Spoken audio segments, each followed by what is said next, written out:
Given a harmonic oscillator on a horizontal surface, the total energy of the system is the sum of a kinetic energy term plus the potential energy stored in a spring.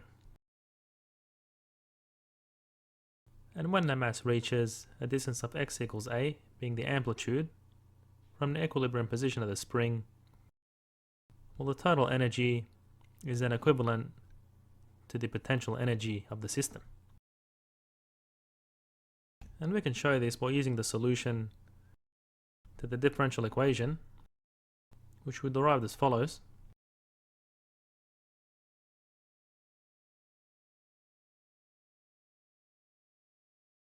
And if we differentiate this, you'll get an expression for the velocity of the block.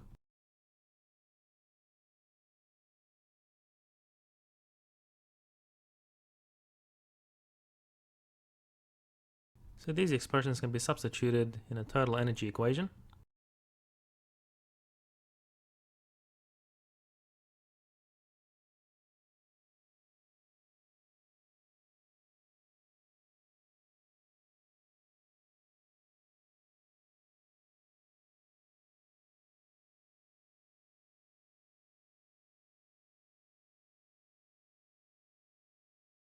And as we know, the square of the angular frequency of the system is equal to the stiffness of the spring by the mass of the block. So therefore we can write m omega squared as k. And now if you factor out 1/2 ka squared, we obtain the following expression.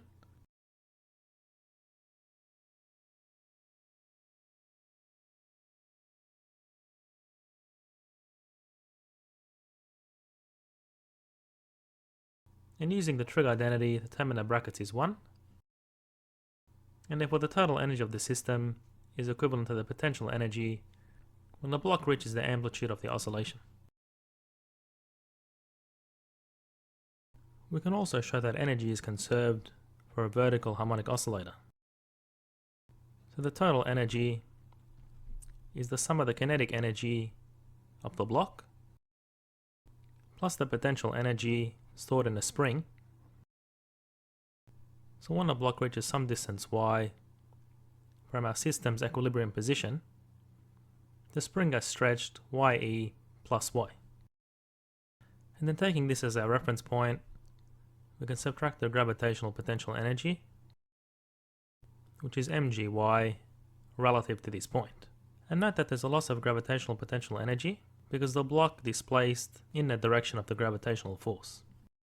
Now if we differentiate the energy with respect to time, we can apply the chain rule.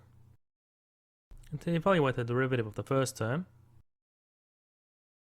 we differentiate the energy with respect to the velocity first, and then multiply by the derivative of the velocity with respect to time to get the acceleration. And that's just applying the chain rule. And for the second term, you can apply the chain rule or the product rule.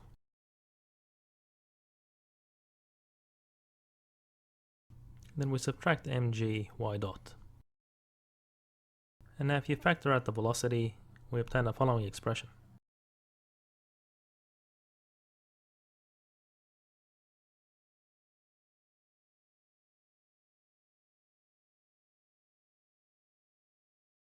And when we applied Newton's second law, we found that this equation of motion was equal to 0. And by Newton's first law, we found that this expression was also equal to 0. So therefore this derivative is 0, which means that the total energy is a constant. And therefore energy is conserved. For a simple pendulum, the total energy consists of the kinetic energy of the mass, which is 1/2 by the moment of inertia by the square of the angular velocity, plus the gravitational potential energy. So note that the mass is displacing by some amount against the gravitational field. So by trigonometry, we can obtain this distance,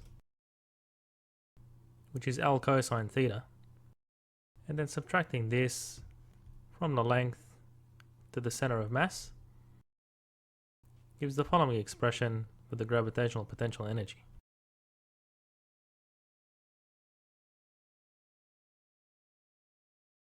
And now we can differentiate this expression with respect to time,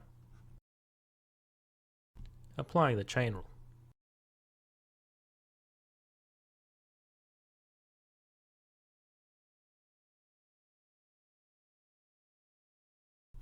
And now factoring out the angular velocity,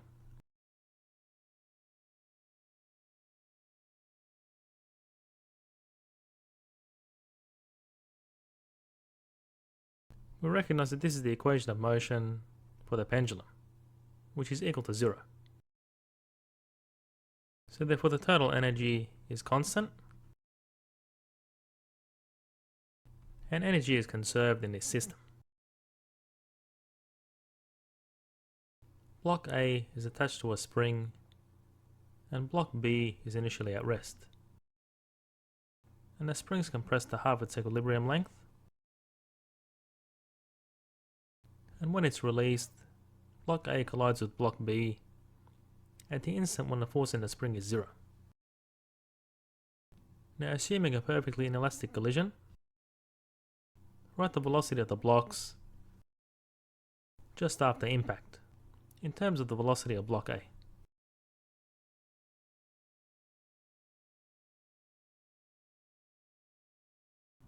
So applying the conservation of momentum, because there's no horizontal force acting on the system, and we assume the perfectly inelastic collision.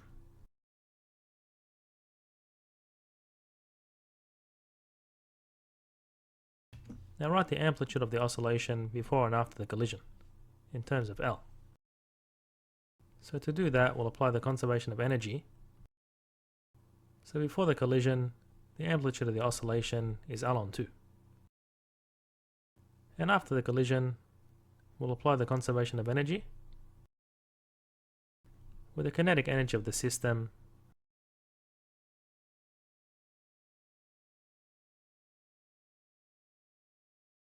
is converted fully into potential energy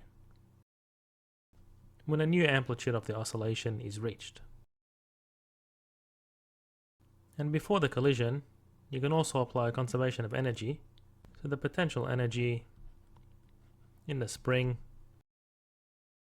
is converted into kinetic energy of block A before it collides with block B. And then from these two equations you can complete part B. And I'll leave it for you to write the angular frequency and period before and after the collision in terms of the stiffness and the mass of the system, and post your answer in the comments.